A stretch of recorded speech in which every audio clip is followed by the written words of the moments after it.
विभोद, हो न हो मेरी सोने की चैन तुम्हारी बहन ने ही चुराई है और वो आज अपने ससुराल वापस जाने वाली है। हमें उसका बैग चेक करना पड़ेगा। वैसे भी सीमा नहाने गई हुई है। चलो तब तक उसका बैग चेक कर लेते हैं। निशा अपने पति विभोद से बोली। विभोद बोला, हाँ निशा तुम सही कह रही हो। जल्दी चलो। उनसे पहले कि सीमा बाथरूम से निकले हमें उसका बैग चेक कर लेना चाहिए। विभोद और निशा दोनों सीमा का बैग चेक करने उसके कमरे में पहुंचे। निशा सीमा का हैंडबैग चेक करने लगती है और विभोद सीमा का सूटकेस चेक करने लगता है। दोनों बैग चेक कर ही रहे होते हैं कि सीमा बाथरूम से नहाकर निकल जाती है। अपने भाई भाभी को अपना बैग चेक करते देख हैरान हो जाती है। विभोद और निशा को उसे देख थोड़ा सहम जाते हैं। सीमा बोली, यह क्या कर रहे हो आप दोनों? मेरा बैग क्यों चेक कर रहे हो? वो अपने भाई भाभी से बोली। निशा बोली, इतनी भोली बनने की जरूरत नहीं है सीमा। हो न हो मेरी सोने की चैन तूने ही चुराई है। देख सीधे तरीके से चैन दे दे वरना मुझसे बुरा कोई नहीं होगा। वो बोली। सीमा बोली, भाभी माना आप उम्र और उदय में मुझसे बड़ी है मगर इसका यह मतलब नहीं है कि आप कुछ भी बोलेंगे और मैं सुनती रहूंगी। मैं तो कल आपको आपकी चैन ढूंढने में मदद कर रही थी और आज आप मुझ पे इल्जाम लगा रही हो। आपने इल्जाम लगाने से पहले एक बार भी सोचा नहीं कि आप अपनी उस ननद पे इल्जाम लगा रही हो जिस ननद ने हर दुख सुख में आपका साथ दिया है। आज इतनी दूर ससुराल से इजाजत लेकर आपकी सेवा करने आई हूँ। भला मैं आपकी भाभी की अपनी भाभी की चैन चुराऊंगी ऐसा सोचा भी कैसे आपने? बोलकर रोने लगी सीमा। देखा आपने, एक तो चोरी ऊपर से सीना चोरी, एक तो मेरी चैन चुरा ली और अब मगरमच्छ के आंसू बहा रही है। विभोद ये ऐसे नहीं मानने वाली है। गुस्से में निशा बोली। विभोद बोला, सीमा देख हम तेरे घर की परिस्थिति से भली भांति वाकिफ है। हम जानते हैं कि दामाद जी के व्यापार में बहुत बड़ा नुकसान हुआ है। यहाँ इतना सब देखकर तेरे मन में लालच जाग गया होगा। अब हमारे घर के ठाट बाट किसी का मन मोह सकते हैं और तू ठहरी गरीब। हम जानते हैं यह चैन तूने ही चुराई है इसलिए चैन वापस दे दे वरना मैं तुझे धक्के मारकर यहाँ से निकालूंगा। इससे अच्छा होगा कि तू अभी की अभी अपनी गलती मान ले। उसके भाई अपनी बहन से कहता है। अपने भाई के मुंह से यह सब बात सुन के जैसे सीमा पूरी टूट गई। आंखों से आंसू लगातार बहते जा रहे थे। सीमा ने अपना पूरा सूटकेस उन लोगों के सामने खाली कर दिया और हैंडबैग में से सब कुछ निकाल कर पलंग पर फेंक दिया और बोली, लीजिए देख लीजिए सब कुछ और फिर से यकीन ना हो तो मेरे शरीर का भी स्कैन कर दीजिए। कहीं मैंने पहने हुए कपड़े में तो कुछ नहीं छुपाया है और मैं यह सब यही छोड़कर जा रही हूँ ताकि आप लोगों को मेरे सारे कपड़े अच्छे से चेक कर पाओ। कहीं किसी साड़ी में खुफिया जेब में मैंने वो चैन छुपा रखी हो। कहकर रोते रोते सीमा अपने मायके से निकल गई। वहां से पिता मनोहर जी, छोटा भाई नीलेश, भाभी सालू सभी यह हंगामा देख अपने कमरे से बाहर आ गए और सीमा को रोकने लगे मगर सीमा गुस्से में घर से बाहर गेट तक आ गई। बाहर आकर उसने रिक्शा ली और सीधा स्टेशन पहुंची और ट्रेन पकड़कर अपने ससुराल के लिए रवाना हो गई। खिड़की की सीट पर बैठी सीमा के आंसू थमने का नाम ही नहीं ले रहे थे और वो अतीत की गलियारों में खो गई। सीमा, विभोद और नीलेश तीनों भाई बहन की परवरिश मनोहर जी और कांता जी बहुत ही प्यार से की थी। बहुत ज्यादा पैसा वाला नहीं थे मनोहर जी मगर इतना कमा लेते थे कि बच्चे और पत्नी खुश रख पाए। विभोद शुरू से ही पढ़ाई में होशियार था। जैसे तैसे वो बड़ा होने लगा। गांव में ज्यादा सुविधाएं ना होने के कारण मनोहर जी का विभोद की पढ़ाई के सिलसिले में शहर भेजना पड़ा। तीनों बच्चे बड़े हो रहे थे और तीनों की पढ़ाई उनकी पीछे बढ़ती जा रही थी। मनोहर जी के दूध और किराने की दुकान थी जहां वो कितने दिन रात मेहनत करते ताकि बच्चे अपनी सारी इच्छाओं को पूरी कर पाए। कांता जी मनोहर जी का व्यापार में खूब साथ देती। छोटा भाई नीलेश जिसका पढ़ाई में मन नहीं लगता था उसने भी अब मनोहर जी के साथ दुकान पे बैठना शुरू कर दिया था। हालांकि माँ पापा ने उसे पढ़ाई पे ध्यान देने को कहा था मगर नीलेश बोला, पापा मेरा ध्यान पढ़ाई में नहीं लगता है और मैं आपके पैसे फिजूल खर्च नहीं करना चाहता इसलिए बेहतर हुआ कि आपके साथ मिलकर दुकान का ध्यान दूं। उस समय नीलेश का यह बात सुनकर मनोहर जी और कांता जी को नीलेश पर एक बार फिर के लिए गुस्सा तो ही आ गया था, क्योंकि वो लोग चाहते थे कि नीलेश भी विभूत की तरह खूब मेहनत करे और पढ़ लिख कर एक अच्छी नौकरी करे। मगर नीलेश दुकान पे बैठना चाहता था। खैर, बेटे की जीत के आगे मनोहर जी और कांता जी ने घुटने टेक दिए और नीलेश को दुकान पे बैठा दिया। वहाँ विभूत पढ़ लिख कर नौकरी पे लग गया। उसे अच्छी नौकरी मिल गई। डिग्रिया की कोई कमी ना होने के कारण विभूत की बहुत अच्छी नौकरी लग गई और विभूत ने अपने गांव के घर के सारी भौतिक सुविधाओं को भरना शुरू कर दिया, जैसे fridge, washing machine, LED TV इत्यादि। और नीलेश दुकान से घर के खाने पीने और कपड़े लत्ते का खर्चा निकाल लेता था। विभूत के बॉस मनीलाल जी का विभूत शुरू से ही पसंद था। मनीलाल जी बहुत पैसे वाले धनी व्यक्ति थे। उनकी इकलौती बेटी निशा के लिए एक से बढ़कर एक रिश्ते थे, मगर मनीलाल जी को एक घर जमाई की तलाश थी और वे बात अच्छे से जानते थे कि कोई भी पैसे वाला लड़का उनका घर जमाई नहीं बनेगा। इसलिए वो चाहते थे कि विभू से उनकी बेटी निशा की शादी करा के उसे हमेशा के लिए अपना घर जमाई बना लो। विभूत की ईमानदारी और होशियारी से मनीलाल जी बहुत आकर्षित थे। एक रोज उन्होंने विभूत को ऑफिस में काम से घर पे बुलाया और अपनी बेटी निशा से मिलवाया। निशा एक पढ़ी लिखी, देखने में सुंदर और मॉडर्न ख्यालों की लड़की थी। निशा को विभूत पहली नजर में ही भा गया। बातों बातों में मनीलाल जी विभूत से अपने दिल की बात कह दी। वो निशा की शादी विभूत से करना चाहते थे, मगर उन्होंने यह नहीं बताया कि वो विभूत को घर जमाई बनाना चाहते थे। विभूत को भी निशा पसंद आ चुकी थी। वो बोला, यदि इस रिश्ते के लिए मेरे माँ पिताजी को कह देंगे तो वो शादी कर लेगा। दूसरे दिन विभूत ने फोन पे अपने माँ पापा को यह सूचना दी और वो लोग भी शादी तय करने शहर आ पहुंचे अपने बेटे के पास। रिश्ता मना करने की कोई वजह न थी, इसलिए दोनों परिवार ने मिलकर शादी तय कर दी। विभूत और निशा की शादी के बाद मनीलाल जी ने उनके लिए कश्मीर घूमने की टिकट्स निकाल ली और दोनों अपने हनीमून चले गए। हनीमून से आकर जब विभूत और निशा अपने गांव के घर आए, निशा थोड़े दिन में वहां रच गई, बस गई और ननद सीमा से उसकी खूब जमने लगी। बस 15 दिन की बात थी, इसलिए निशा वहां एडजस्ट कर लिया और वापस शहर लौट आई। शहर आकर वो विभूत से बोली, विभूत, मेरे पापा कह रहे थे कि उनके बंगले का पूरा ऊपर वाला फ्लोर वैसे भी खाली पड़ा है, तो हम लोग हमेशा के लिए वहां रहने चले और हमसे हमारा इस घर का किराया भी बचेगा। उसकी पत्नी अपने पति से बोली। विभूत बोला, तुम पागल हो गई हो क्या निशा? तुम चाहती हो कि मैं घर जमाई बन जाऊं?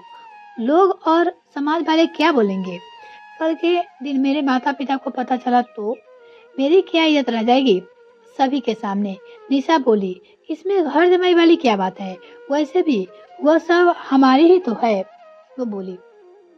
पहले तो विभूत तैयार हुआ, मगर जब मनीलाल जी ने खुद आग्रह किया, वो बोले, बेटा, मेरे बाद यह करोड़ों की संपत्ति तुम्हारी है, तो जो कल होगा उससे बेहतर है कि आज ही हो। मैं चाहता हूँ कि तुम और निशा हमेशा मेरे साथ रहो। वैसे भी निशा के जाने के बाद मैं बहुत अकेला हो गया हूँ। यह सब बातें सुन विभूत की उनकी बातें माननी पड़ी, क्योंकि ऑफिस के बॉस होने के साथ साथ मनीलाल जी अब विभूत के ससुर भी थे। यहाँ छोटे भाई नीलेश की शादी के लिए सालू को पसंद किया जाता है, जो गांव की सीधी सादी लड़की थी।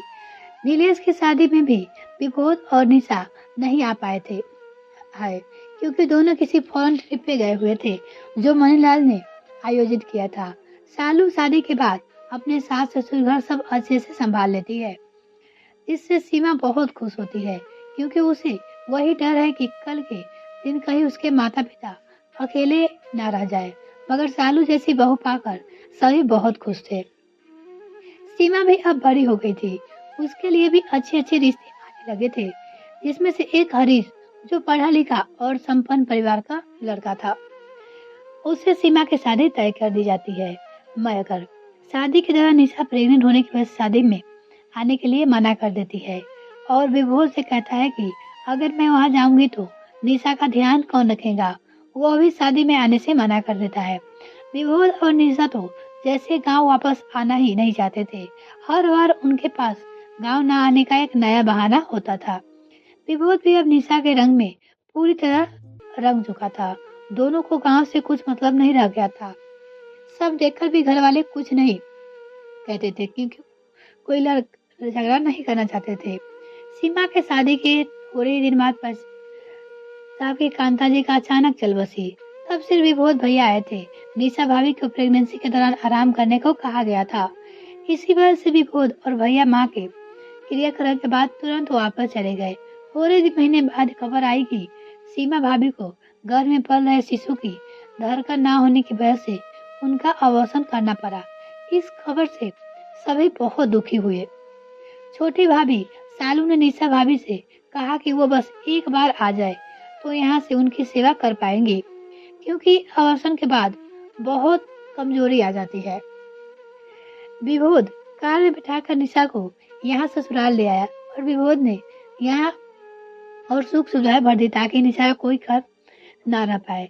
सीमा भी अपने ससुराल में इजाजत लेकर थोड़े दिन निशा भाभी को देखभाल के लिए मायके आ गई थी। यहाँ अब सालू और सीमा मिलकर निशा का खूब ध्यान रखने लगी। मगर यह क्या, उस दिन आए फोन से सीमा अंदर तक हिल गई। सीमा के पति हरीश को व्यापार में बहुत बड़ा नुकसान हो गया था। यहाँ तक कि हरीश कर्जे में डूब गया था। सीमा फोन रखकर पापा पकड़कर रो पड़ी थी, क्योंकि उसके पति को बहुत बड़ा नुकसान हुआ था।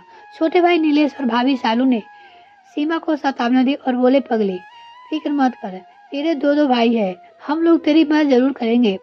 नीलेश ने अपने भाई होने का कर्तव्य यह कहकर पूरा किया था, क्योंकि उस वक्त में प्यार से बोल दो सब दिल पे लगी चोट पर मरहम का काम करते हैं। सीमा का इस खबर के बाद किसी काम में मन नहीं लग रहा था, मगर निशा भाभी की नाजुक हालत को देखकर वो सब काम कर रही थी। रोज निशा को पूरी बॉडी मालिश सीमा ही कर देती थी और उसके लिए पौष्टिक खाना सालू बनाती थी उसके खाने के लिए।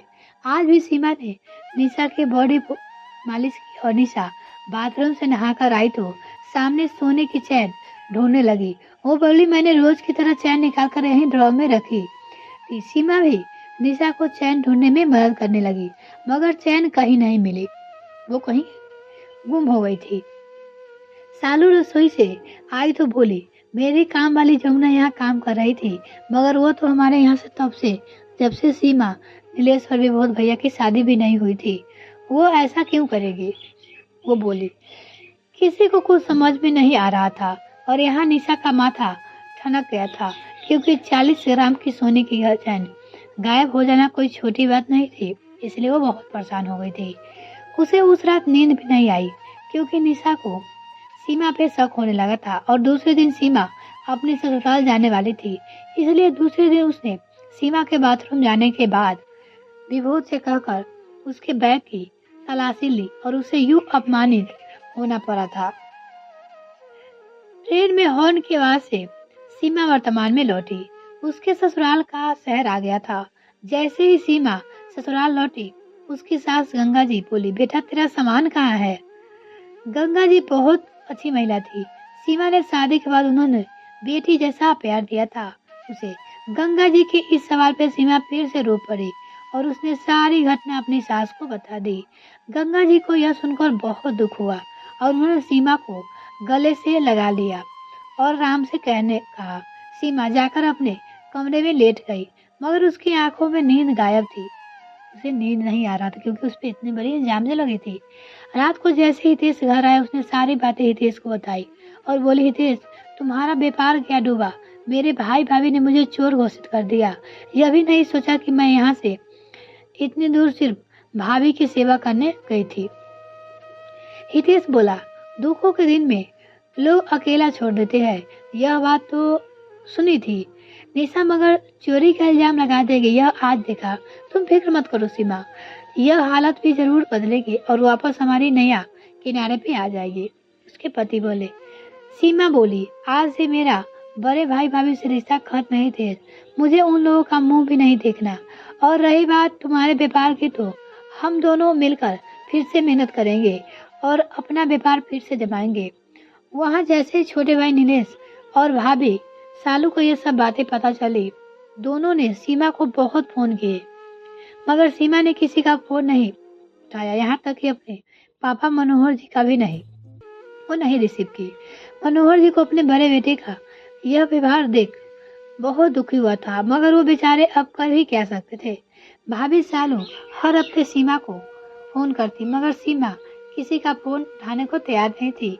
सीमा बस अपने पति के साथ मिलकर उसका व्यापार वापस खड़ा करने लगी थी और आखिर 4 साल की मेहनत रंग लाई। सीमा और रितेश ने मिलकर वापस अपना व्यापार फिर से जमा लिया था। सारे लेन देन को वो पैसे भी चुकता कर दिए थे, जिससे उसे कर्ज मुक्ति मिल गई थी। इन 4 सालों में नीलेश और सालू ने भरकम कोशिश की थी सीमा को मनाने की, मगर सीमा के आत्मसम्मान को गहरी चोट पहुंची थी। इसलिए उसने मायके से अपना रिश्ता खत्म कर दिया था। हाँ, अपने पिता को फोन कर कभी कभार उनका हाल चाल पूछ लेती थी, बस यही तक। सीमा और हितेश अब वापस बुलंदियों को छू रहे थे। सीमा ने खुशी से अपने पिताजी को फोन किया। वहां से मनोहर जी बोले, आज बस हाल चाल पूछकर फोन मत कर देना बिटिया, मेरी पूरी बात सुनना। तेरे पिता भी अब बूढ़े हो चले हैं, जाने और कितने दिन रह गए हैं रहो। सीमा बोली, पापा ऐसी बातें ना करो, बोलो क्या हुआ है। वो बोली। मनोहर जी बोले, बेटा थोड़े दिन पहले ही हमारी काम वाली जमुना रमनाल जी के घर चोरी करते हुए पकड़ी गई है। जिस जमुना पे घर में सभी लोग बहुत विश्वास था, उसकी पोल अब जाकर खुली है। तेरे भाई भाभी अपनी गलती पे बहुत शर्मिंदा है। सीमा बोली, पापा मेरे लिए अब यह सब बेफिजूल बातें हैं, और चाहे भाई भाभी कितने भी शर्मिंदा क्यों ना हो, मैं उन्हें कभी माफ नहीं करूंगी। बेटा तेरे भाई विभोद की दोनों किडनियां खराब हो गई है, जिस वजह से वो हॉस्पिटल में एडमिट है। वह डायलिसिस पर बैठा है, जाने आगे क्या हो जाए। तू सिर्फ उनसे एक बार मिलने चली जा, वो तुझसे माफी मांगना चाहता है, बस और कुछ नहीं। भाई की बीमारी की बात सुनकर सीमा का दिल पसीज गया। आखिर तू तो एक बहन ही, वो ना जाने कौन का रिश्ता होता है। सीमा ने हितेश की सारी बातें बताई और दोनों अपने भाई से हॉस्पिटल मिलने पहुंचे।